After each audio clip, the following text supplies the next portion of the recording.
Welcome to the politicalbetting.com Polling Matters Show. My name is Kieran Pedley. Well, as Theresa May gets settled in number 10, the Labour Party seems to lurch from one crisis to the next. We now know what the leadership contest will be. Owen Smith will be taking on Jeremy Corbyn for the leadership of the opposition. But who's going to win? We'll be talking about that a little bit later, but also events across the pond, which this show has not talked about for too long. We'll be looking at the Trump versus Clinton race now the Republican convention is underway and what we think might happen in terms of Hillary Clinton's vice presidential pick. I'm joined by two experts to discuss some of these issues and others. Labour peer Stuart Wood, welcome back to the show, Stuart. Thank you, Kieran. Good to be here. And senior reporter at Labour List, Connor Pope. Connor, welcome to the show. Thank you. So lots to cover, guys, as ever. It feels like that way in British politics at the moment, doesn't it? But I thought I'd start with, if you like, the lay of the land. There's been a YouGov poll today, which has made very, very grim reading for the Labour Party, very good reading for Theresa May. And we've got it here on screen, but for the benefit of those that are listening in, the Conservatives 11 points ahead, 40 versus 29, UKIP on 12, the Lib Dems on 9. But what's perhaps the most interesting dynamic here is that the Conservatives have increased by 10 points at the expense largely of the Labour Party that have fallen down 4 and UKIP who have fallen down 8. Stuart, I'll come to you first. I mean, this does on paper look like a honeymoon bounce for Theresa May and UKIP falling behind after Brexit. I mean, what's your sort of take on some of this numbers? Yeah, I think you've got a few things going on here. You've got a post-Brexit UKIP going back to Tories story here. You've got a honeymoon definitely for Theresa May. And you've got the spectacle day after day of Labour taking chunks out of each other. And, you know, we know one thing about politics in Britain, it's that parties that turn on each other don't do very well. You've got a little bit of pro-European feedback to the Lib Dems going on there as well, I suspect. So, yeah, I mean, honeymoon, Gordon Brown, I remember who I worked for a couple of months after he took over. Difficult to believe this now, but he was very popular and Labour was quite far ahead in August 2007 before it all started to go a bit wrong for us. So he didn't believe the honeymoon poll figures meant anything beyond a bubble of a honeymoon, and I think Theresa May would be wise not to be too complacent. On the other hand, it's a bad figure for Labour, no doubt about that. I mean, Connor, I think, first of all, welcome to the show. Thank you for joining us. It's good to have new faces on. This is sobering reading for the Labour Party, isn't it? Absolutely. I think actually what the most interesting aspect here is that the UKIP's polling is still at 12%, while the Tories are on 40%. I mean, UKIP at 12% is something that you wouldn't really have expected even a couple of years ago. That was very much their kind of high watermark. The idea that they could get 12% and it not affect the Tories at all shows that actually a lot of that's coming from the Labour vote. And I think this is a big problem, much bigger, in fact, than just who the leader of the Labour Party is for the party, is that in this kind of post-Brexit scenario where you had a huge majority of C2DE voters across all of Labour's traditional heartlands voting Leave, this is the big problem for Labour now, I think. I suppose it's fair to say that the 8-point drop to 12 means that they were on 20 in the past poll, which was pretty high. Let's move on and talk about the Labour Party leadership contest. There's been a poll out recently by YouGov, and you know, I know everyone says, look, who can trust polling these days, but YouGov were pretty reliable on the Labour leadership contest last time. Now, lots to talk about here, but the headline figures of Corbyn versus Smith last week were 56% Corbyn, 34% Smith, and Ladbrokes have Jeremy Corbyn absolutely nailed on 1 to 3 to be the next, well, not the next Labour leader, but to continue in post as the Labour leader. I mean, Stuart, it does seem like the markets and the polls suggest that Corbyn's going to take some shifting. There's no doubt about that. He's the favourite. And, I mean, I think if you're Owen Smith's camp, there is some cause for encouragement. That figure may seem pretty big. I mean, I worked on Ed Miliband's campaign in 2010, and he was quite far behind at the beginning too. That might sound like clutching at straws a bit, but that's one thing to clutch at. But also, I mean, there has been a little bit of cooling off amongst some Corbynites towards Jeremy, partly because of what they perceived of his distance on the European issue during the referendum. So some sign of slippage there, but these things are all at the margin. I think there is a solid pro-Corbyn membership which will take some shifting. I think Owen Smith is going to have an incredibly good month and a half or so on the hustings trail in order to try and shift that. There's no doubt about that. Yeah, I mean, you allude to Jeremy Corbyn's popularity, and we've got some numbers around that. And Connor, I'll put some of these numbers to you and get your thoughts. So 55% of Labour members polled say he's doing a good job. It's actually increased from June, where it was 51, although still a majority. 57% say they would vote for him again before you sort of put any other candidate against him. But as we've seen in the previous data slide, it's quite similar. 44% definitely vote for him again, so maybe there is some swing vote in there, maybe some slippage, as Stuart alludes to. 31% say they definitely wouldn't vote for him, so there's clearly a sort of vocal minority that aren't happy. So, but nevertheless, he feels like he's in a strong position. I mean, what's your take from your work with Labour List and speaking to Labour members and maybe MPs as well? Oh, Stuart's completely right. He is the firm favourite for this. He is by miles away the front runner. I think what's interesting here is you've got nearly 2/3 of post-2015 joiners saying that he should lead Labour into the next general election. Bear in mind that the Labour Party membership has just surpassed 500,000 people. Just before the general election last May, it was around 200,000 people. So it's more than doubled in that time. So when you see these kind of top figures saying 55% think he is doing well, bear in mind that actually the vast majority of people in the Labour Party have only joined in the past year. That's an incredible statistic, and they have joined largely to support Jeremy Corbyn's leadership. And so, the National Executive Committee ruling last week, the 6-month freeze date back to January for members being able to vote on this, that's very important, and that really does kind of shift the focus of how this contest will play out. And, there is 2 months of this left.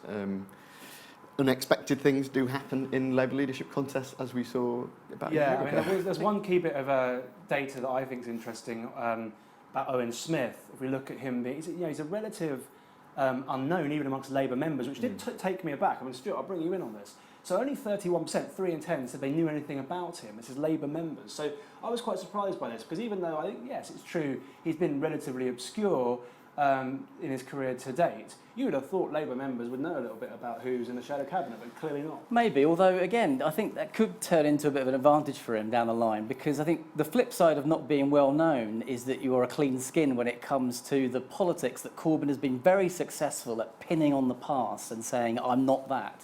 So the fact that he's not one of the sort of big beasts who's associated with the Blair Brown years, funnily enough, I think if he plays it right, could turn into something an advantage. Of course, there's already battle going on at the moment about how much he's compromised by his Blairite utterances from the past and how much he's liberated from that, and you expect that to go on much more.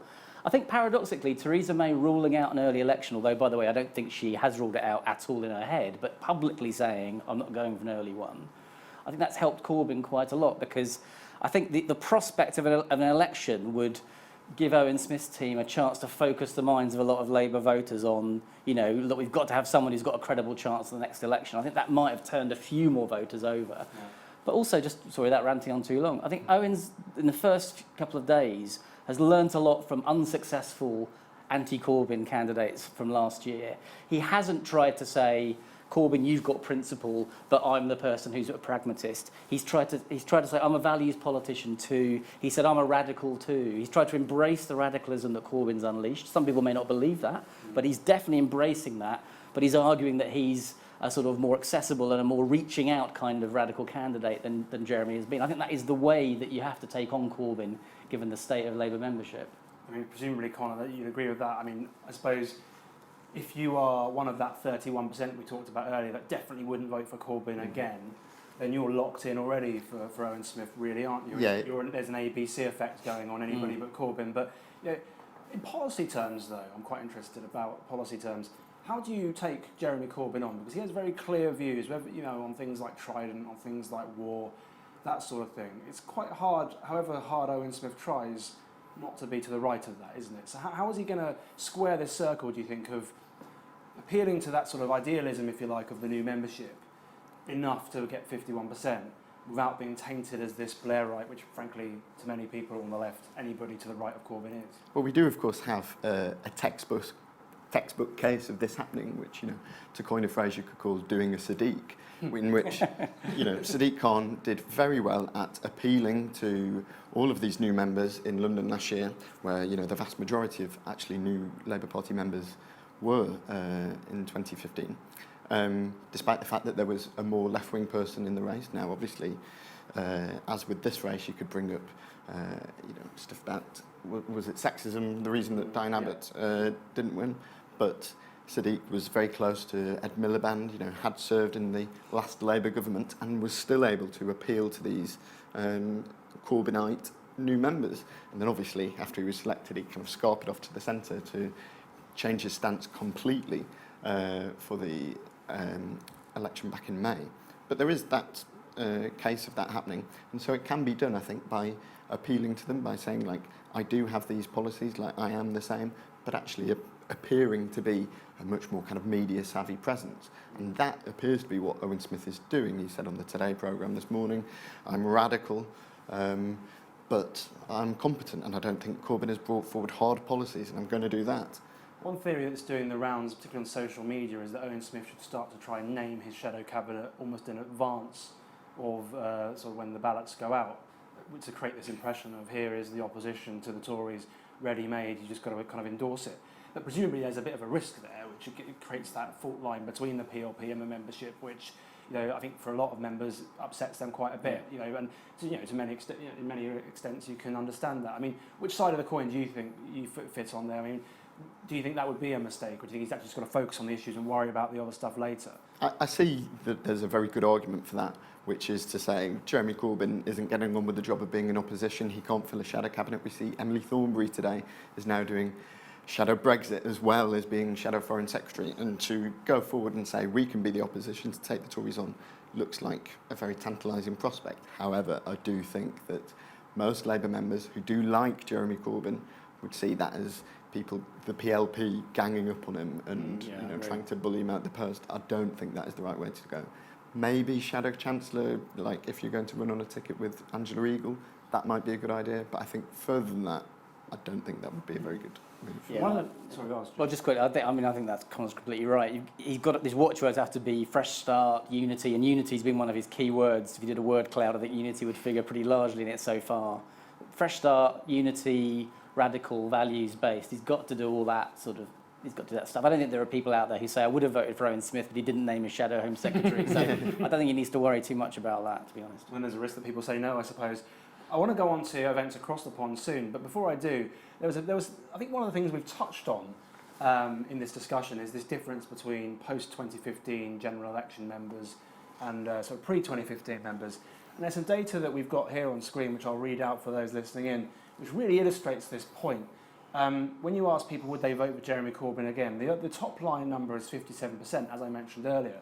But if you ask the people that were members before the general election, only 42% say they'd vote for him. In fact, 57% say they wouldn't. So basically, if the membership hadn't changed, he would have lost. Maybe he wouldn't have won in the first place, although I think he probably would. And then if you look at the people that joined afterwards, 73% say that they would vote for him. Now, this obviously shows the dynamic we've already talked about, which is that there's an influx of new members loyal to Jeremy. It also brings this idea up of a split. And a lot of people have talked about this idea that if Jeremy Corbyn does win again, you can't put that genie back in the bottle of sort of 80% of MPs being sort of voting for no confidence in him. What do we make of the prospect of a Labour split? I'll come to you, Stuart. I mean, it's happened before in the 80s, hasn't it? And sure. Presumably that'll be weighing on people's minds. But at the same time, it doesn't, if Corbyn does win, it doesn't feel very sustainable either. Well, I'm an optimist on this one. I mean, I suspect Jeremy will win this leadership contest. I also happen to think Theresa May will have an early election. And I think if that happens, I suspect, with a heavy heart, that Labour wouldn't win that election. And I suspect we'll have another leadership contest pretty soon after that. So I think if you believe that sequence, then people who are tempted towards a split, I don't think should go for a split. In fact, I actually don't think there is much appetite for a split. I think there's a lot of appetite for a world being a different world to the one we're in. But that's different from entertaining the idea of the mechanics of splitting.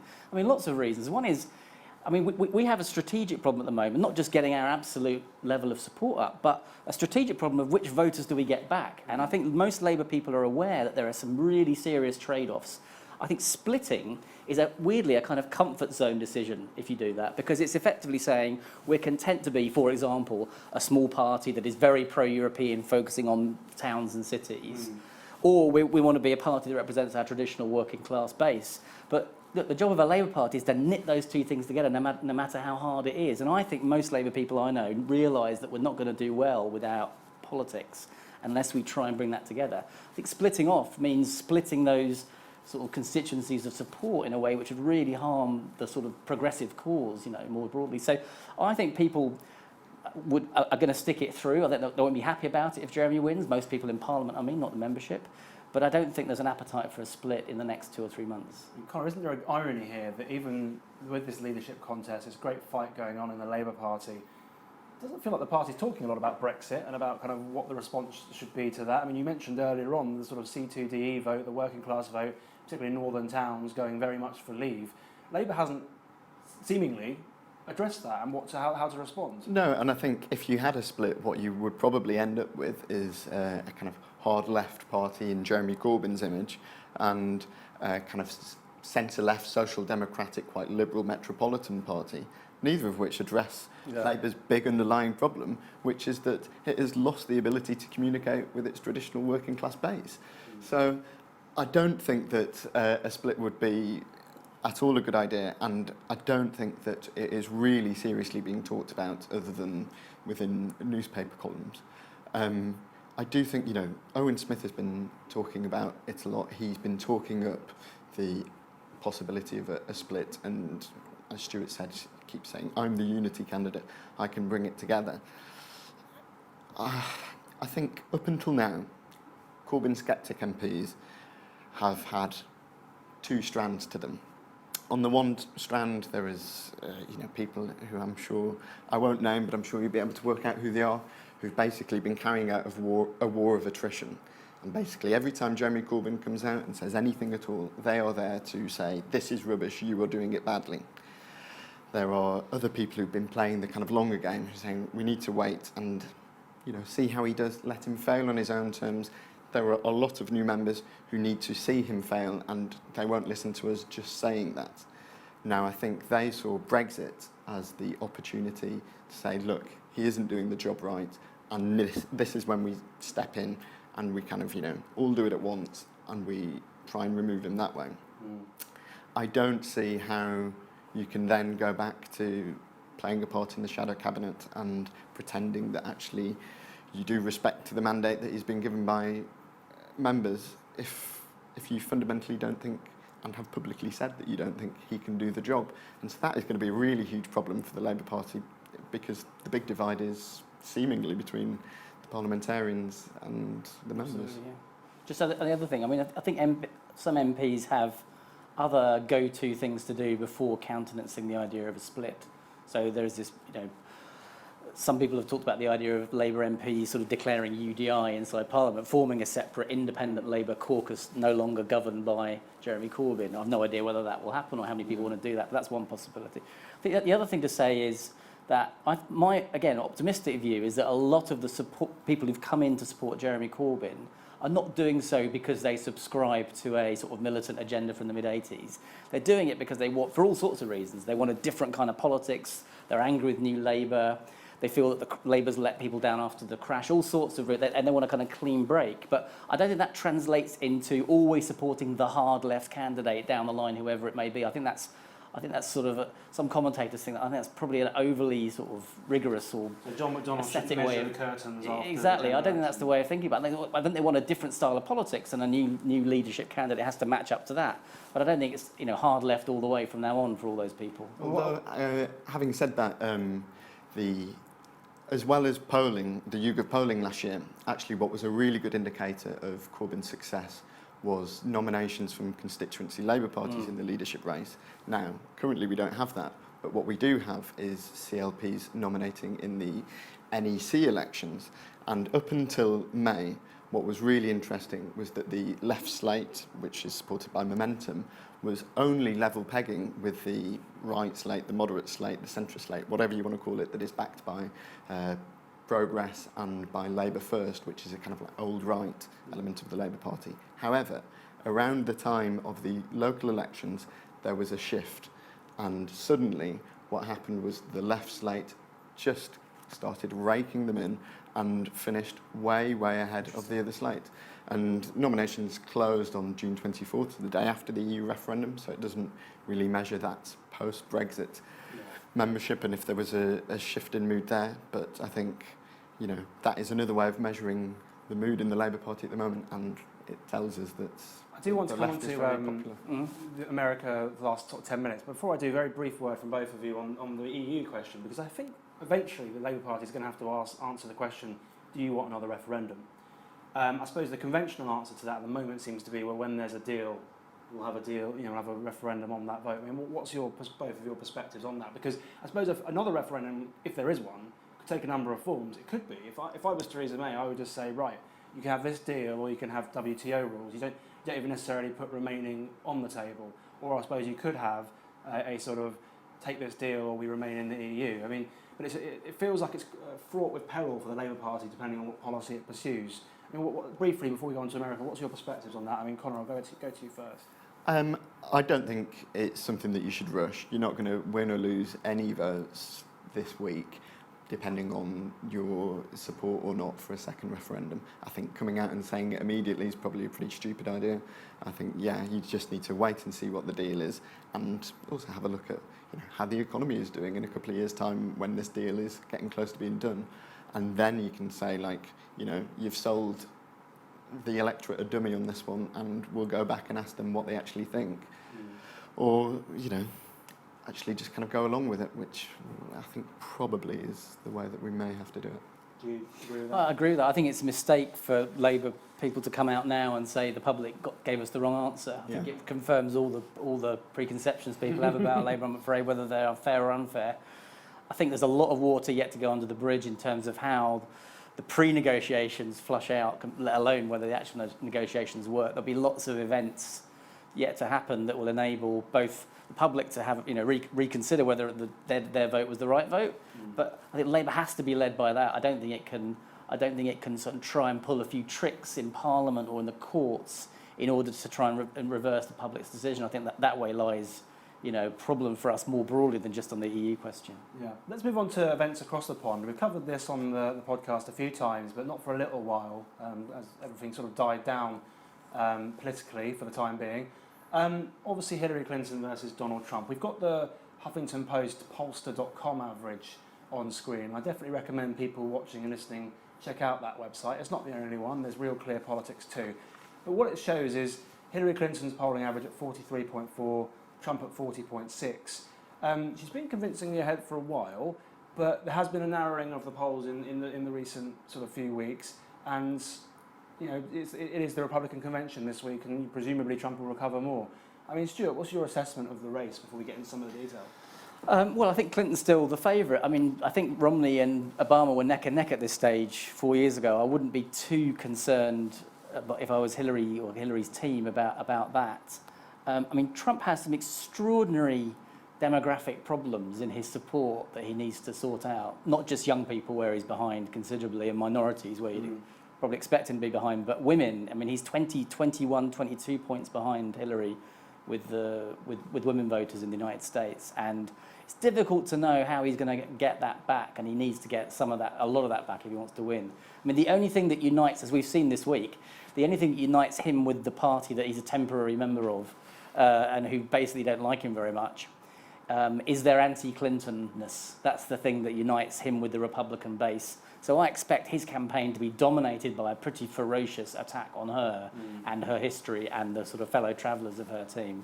I don't think that's going to endear him to women voters, let alone many other swing voters, to be honest. But I do think that if Trump wins, it will be on the back, I'm afraid, of more incidents like we've seen in the last couple of weeks, violence on the streets of the US where police people are shot, or terrorist incidents, maybe not in the US but elsewhere, which I do think gives Trump energy, I'm afraid, and his campaign sort of benefits from that. That's for me the only way I can see him pulling ahead of Clinton to win. I mean, Conor, when we look at Donald Trump, there's been this sort of conventional wisdom that there's no chance he can win, but then I think 538 gave him a sort of 35%-ish chance of winning. It feels about right, but after Brexit, it feels a bit sort of remiss of us to sort of predict with any certainty what's going to happen, doesn't it? I mean, the EU referendum is now the kind of outlier that I think should spook us all a little bit. But I think other than that, I just think the trend of the last few years of politics here and in America has been that actually the establishment will just about prevail. That has happened pretty consistently. That may not happen in, Labour leadership contests, but I think within a wider electorate that does happen, and people can point to the SNP as being an outlier, but actually they were already the government in Scotland for years before their landslide last year. So I think actually, Clinton will do what the Conservatives possibly did here last year, which is run on this message of security and safety, and saying don't take a chance. Now, obviously, the question that then arises is if things like this carry on, where people are being shot in the streets, does that mean that voters go, well, I don't feel secure, I don't feel safe, it is worth, taking a punt on the other bloke? There is an interesting debate history, isn't there? Because traditionally you'd think law and order, security is a Republican issue. Yeah. At the same time, Trump is this wild card, isn't he? And Hillary Clinton is the experienced candidate. So you could make an argument rationally both ways in terms of what security does for the race. But, I mean, do you still seem to think that the Republicans benefit, or Trump benefits from the sort of security message? Well, I think he'll benefit, sadly, from the idea that American society is not quite in a state of law and order, but partly because he's an anti-establishment person, partly because he's an insurgent. I mean, what kind of insurgent he is, that's up to your listeners and viewers to decide for themselves. But, I mean, Clinton spent, the irony is that Hillary Clinton spent her last year running against an anti-establishment insurgent in Bernie Sanders in the primary race. Now she's doing the same in the general election with someone on the right. I mean, the rules are sort of suspended when that happens, I think. I mean, I think one of the asymmetries here is that there is nothing, in my view, that Trump can say that hasn't already been discounted. He could come out with a gaffe a day and he wouldn't hemorrhage support. Everyone who hates him for that isn't going to vote for him already by now, right? But Clinton, Clinton has shown she's a great politician, but she does make mistakes in campaigns, and I think they could hurt her. So, in a funny way, I think she'll be the more nervous about gaffes hurting her than Trump will be about gaffes hurting him. But ultimately, it is a race about states, isn't it? And it's the Electoral College. And one of the things we did with our previous guest, John Christopher Buer, was talk about the Electoral College map, and and looking at the Obama-Romney results in 2012, and basically asking the question: what are the Obama states that Trump can win to ultimately get to that 270? And for the listeners' benefit, Romney got 206 Electoral College votes. So he obviously was 64 short. Florida is worth 29, Ohio is worth 18, so that's what, 47, I think that's right, yeah. So even if Trump won the traditional swing states of Florida and Ohio, that's not enough to get where he needs to be. So he's got to go some to win this contest mechanically, hasn't he? And where do you see him doing that? Well, Florida and Ohio are absolutely essential. Virginia is, I think, a key state, and that's why one of the reasons I think Hillary may be looking to Virginia for bolstering her team. I mean, that phalanx there. If you look at the primaries, Hillary did much better in the South than she did 8 years ago, but much worse slightly north in the sort of Pennsylvania and that area. So I guess the Trump team might think the further north up the East Coast you go before you get to New York and New England. New York's in play, of course. Well, New York may be in play. Even as I speak about it, it's very difficult to know how it will happen for Trump. But by the way, all those Romney states may not be secure for Trump either, so I'm not sure 206 is his baseline already. What do you think, Connor? Yeah, I'd agree with all of that. I think, if you compare it to the EU referendum the other week, when you look through the places that voted leave, there wasn't really anywhere on there that you went, wow, I didn't expect that to happen. Even when it was somewhere like, the place with the biggest Labour majority, Knowsley, you could look at that and go, I understand why they voted leave. I think you look at these places that Trump needs to win, and I can't really make it happen without finding myself incredibly surprised by a few coming completely out of the blue. Again, if a terrible incident happens in one of these states where it's in play, that could be the thing that swings it. So, and turnout too, of course. And turnout as well. And white non-voters in certain areas of the Midwest that. And look, even the most ardent pro-Hillary Clinton supporter would concede that Hillary Clinton is not as popular a candidate as many Democrat candidates in the past.